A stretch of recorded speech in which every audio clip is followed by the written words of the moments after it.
ভাবুন তো, চীনের নেতৃত্বে নতুন বিশ্ব ব্যবস্থা চালু হলো। বাংলাদেশ তখন কতটা লাভবান হবে? অবকাঠামো থেকে শুরু করে রপ্তানি খাত সবকিছু কি বদলে যাবে? দেশের বড় বড় প্রজেক্ট যেমন সড়ক, রেল, বন্দরের উন্নয়নগুলো প্রধানত চীনের সাহায্যে হচ্ছে। এছাড়াও বাংলাদেশের অধিকাংশ পণ্যই চীন থেকে আমদানি করা হয়। বাংলাদেশ প্রযুক্তি ও শিল্প খাতেও চীনের উপর নির্ভরশীল। বাংলাদেশ অনেক বড় বড় প্রজেক্টে চীন থেকে লোন নিয়ে রেখেছে। অপরদিকে আমেরিকার উপরে বাংলাদেশ কতটা নির্ভরশীল? প্রথমত, বাণিজ্য খাত। বাংলাদেশের পোশাক বিক্রির সবচেয়ে বড় বাজার হলো মার্কিন যুক্তরাষ্ট্র।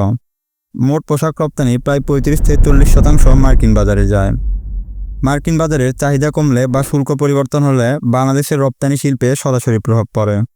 এছাড়াও যুক্তরাষ্ট্রের সাহায্যে শিক্ষা, স্বাস্থ্য ও উন্নয়ন খাতে বাংলাদেশ বিভিন্ন প্রকল্পে সাফল্য আনতে সাহায্য করেছে।